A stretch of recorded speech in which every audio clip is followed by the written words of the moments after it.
Olá, tudo bem? Nós vamos dar continuidade aos conteúdos de Química da segunda série. Sou a professora Núbia Mello e o tema da nossa aula de hoje é Equilíbrio Químico, Constante de Produto de Solubilidade.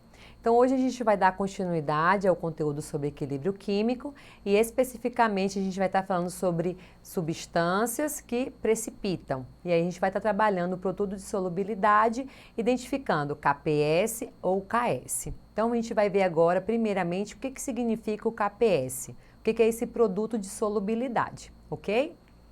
Então o produto de solubilidade é simbolizado por KPS ou somente KS, e é uma constante de equilíbrio entre um sólido não dissolvido e os seus íons. O estudo do produto de solubilidade sempre envolve um soluto pouco solúvel, por isso que é produto de solubilidade, ok? Podemos dizer que a expressão do produto de solubilidade, KPS, sempre será igual ao produto das concentrações em mols por litro, novamente aqui a molaridade, dos seus íons na solução saturada, elevada a uma potência que é igual ao seu coeficiente estequiométrico. E aí aqui a gente precisa estar relembrando novamente que a equação ela precisa estar balanceada, porque a gente vai precisar sempre dos coeficientes estequiométricos desses íons, que serão indicados em mols por litro, ok? Então, importante lembrar, primeiro, não confunda solubilidade, representado pelo S maiúsculo, com produto de solubilidade, que é representado pelo KPS. Pois a solubilidade é a quantidade de soluto dissolvido em um determinado volume de solução. Já o produto de solubilidade, representado pelo KPS, é uma constante de equilíbrio que está diretamente relacionado com a solubilidade. A solubilidade, representada pelo S maiúsculo, muitas vezes é chamado de constante de solubilidade. Assim, o produto de solubilidade, KPS, pode nos ajudar a encontrar a constante de solubilidade. O que a gente pode observar aqui? Que a gente pode existir uma relação entre solubilidade e produto de solubilidade, dentro de um equilíbrio reversível, ok? Então aqui, nós temos uma solução ela é o quê? Ela é sempre uma mistura homogênea, nós teremos sempre o soluto sendo dissolvido em um solvente, essa solução sempre vai ser uma mistura homogênea, os demais componentes da mistura são denominados soluto. Uma vez misturados, teremos uma mistura sempre homogênea. Lembrando, uma mistura homogênea é aquele sistema que apresenta apenas uma fase. Se tiver duas ou mais fases, teremos um sistema ou uma mistura heterogênea. Para cada temperatura, existe uma quantidade limite de uma dada substância que consegue dissolver num determinado volume de solvente.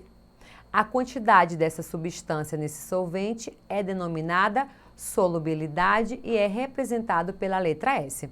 Então aqui a gente está falando de solução e a gente está falando também de solubilidade. E existe uma regra também onde diz semelhante dissolve semelhante. E agora a gente vai trabalhar de fato o produto de solubilidade, que é o equilíbrio de sais pouco solúveis.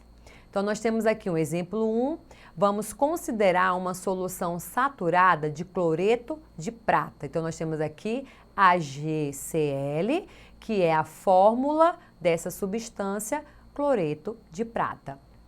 Se continuarmos adicionando cloreto de prata a uma solução saturada, o que vai acontecer? Vai ter uma formação de um precipitado. O que é isso? O excesso dessa substância vai precipitar, vai para o fundo do recipiente e teremos uma solução heterogênea, apresentando mais de uma fase. Teremos uma fase líquida e uma fase sólida, que é o que caracteriza um sistema heterogêneo. Apresenta duas fases. Então nós temos aqui o equilíbrio. Cloreto de prata no estado sólido, então esse S aqui representa que essa substância está no estado sólido.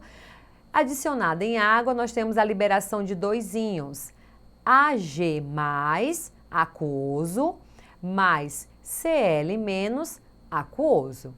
Então nós temos aqui a representação dessa solução. nós temos aqui a adição de mais cloreto de prata, onde nós temos aqui a formação do precipitado ou corpo de fundo. E aqui nesse terceiro tubo de ensaio, nós temos aqui a representação de um equilíbrio, onde nós temos a mesma velocidade, onde nós temos a formação do precipitado e novamente o acréscimo dessa substância, ok?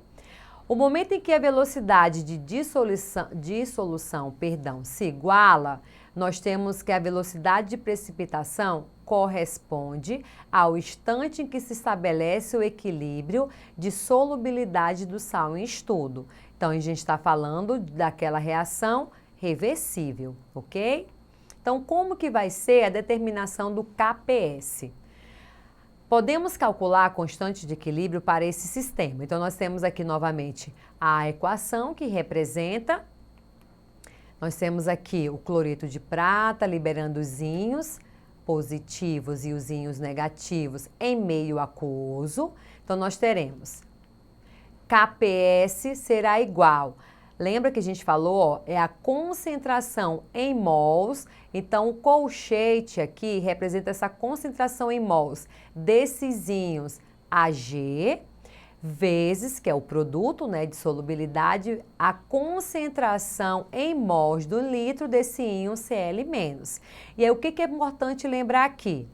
Quando a gente estiver olhando para a reação, para a equação química, perdão, a gente precisa estar identificando os coeficientes estequiométricos.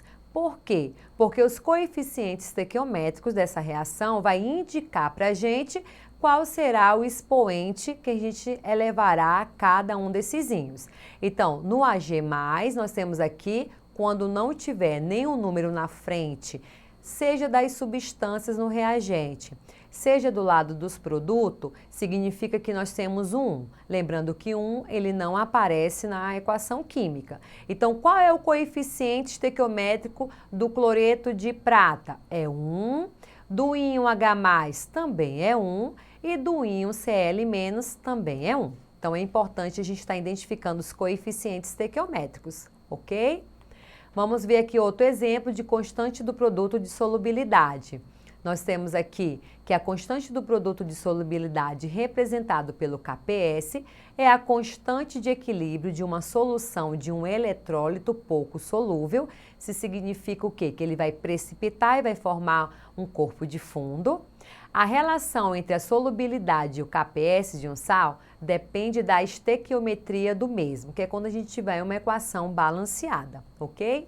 Então, nós temos aqui mais uma equação química, nós temos aqui a substância do lado dos reagentes sólido, nós temos aqui a formação dos íons e o que a gente pode observar? Nessa substância do lado dos reagentes, qual é o coeficiente estequiométrico? 1, pois não aparece. Do íon positivo também é 1 e do íon F- é 2. Então, o coeficiente desse íon é diferente de 1, então ele aparece. E por que é importante? Porque o coeficiente estequiométrico desse íon, ele será elevado na sua quantidade de molaridade, ok? Então, nós temos aqui KPS é igual o produto, né? Nós temos aqui o íon cátion vezes o íon, voltando aqui, o íon ânion. Então, a constante do produto de solubilidade, nós temos a multiplicação dos íons formados em meio aquoso. E aí, lembrando que as substâncias do estado sólido e líquidos puros, eles não entram nas constantes de equilíbrio, porque os seus valores são próximos de 1 e eles são desprezados, ok? Ou então, eles não são considerados. Então, quais são os fatores que influenciam nessa solubilidade? Nós temos a temperatura. Quando a gente tiver uma reação endotérmica, lembrando, reação endotérmica são aquelas que precisam de calor para que a reação ocorra. Então, quando a gente tiver uma reação endotérmica, o KPS aumenta com o aumento da temperatura. Ocorre também o aumento da solubilidade. Se a gente tiver uma reação exotérmica são aquelas que liberam calor para o meio ambiente. O que acontece com o KPS? O KPS diminui com o aumento da temperatura e diminui também a solubilidade desses íons, ok? Outro fator que influencia na solubilidade, o efeito do íon comum. Então, qual vai ser a influência desse íon comum? Se eu aumento a concentração desse íon, o equilíbrio, vai se deslocar no sentido oposto, que é que entra o princípio de Le Chatelier, que quando um sistema ele é perturbado, o equilíbrio vai para o lado onde foi acrescentado mais reagente ou onde foi retirado o produto ou o reagente, ok? Então, o princípio de Le Chatelier vem nos mostrar que quando um sistema ele é perturbado, ele vai ser direcionado para o lado onde houve a perturbação para que esse equilíbrio entre novamente, essa reação, entre novamente em equilíbrio, ok? Outro fator que vai influenciar, o pH. Então, nós temos aqui uma base. Como que eu sei que é uma base, professora? Porque tem a hidroxila, OH. Então, nós temos aqui o ânion, OH aqui no lado aquoso, ok? Então, quando a gente tiver a influência do pH, se a gente aumenta a concentração de íons OH, aumenta o pH nessa solução. Então, o que vai acontecer com o equilíbrio? Ele vai se deslocar no sentido da formação da base do sólido, para reduzir, então, a sua solubilidade. Se a gente aumenta a concentração de íons H+, a gente diminui o pH. Então, a gente vai reduzir a concentração e a solubilidade vai aumentar. E por último, outro fator que vai influenciar na solubilidade são os íons complexos. Então, quando houver a formação de íons complexos, maior será a solubilidade desse sal insolúvel, ok? Então, aqui só para a gente exercitar.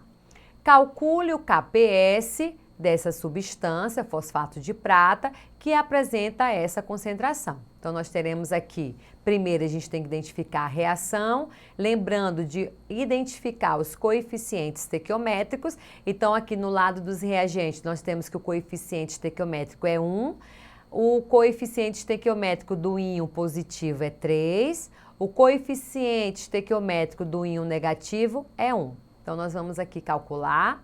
KPS é igual à concentração dos íons elevado aos seus coeficientes estequiométricos. Então, o Ag3, Ag+ está elevado a 3 porque o coeficiente dele é 3. O íon negativo, o coeficiente estequiométrico dele é 1, então não precisa aparecer aqui no expoente. Então, nós vamos o quê? Multiplicar a quantidade em mols da concentração que ele tem. Então, nós teremos 3 vezes 4,8 vezes 10 elevado à sexta. Então, a concentração de íons H+ será igual a 1,44 vezes 10 elevado a menos 5 mols por litro. O íon negativo não vai mudar, porque o coeficiente dele estequiométrico é 1. Então, nós vamos substituir aqui na fórmula. Então, o KPS será igual à multiplicação da quantidade em mols de cada um deles. E o resultado será 1,4 vezes 10 elevado a menos 20. Por hoje é só. A gente trabalhou nessa aula constante de produto de solubilidade. Não deixe de acessar a plataforma Eduque. Bons estudos e até a próxima!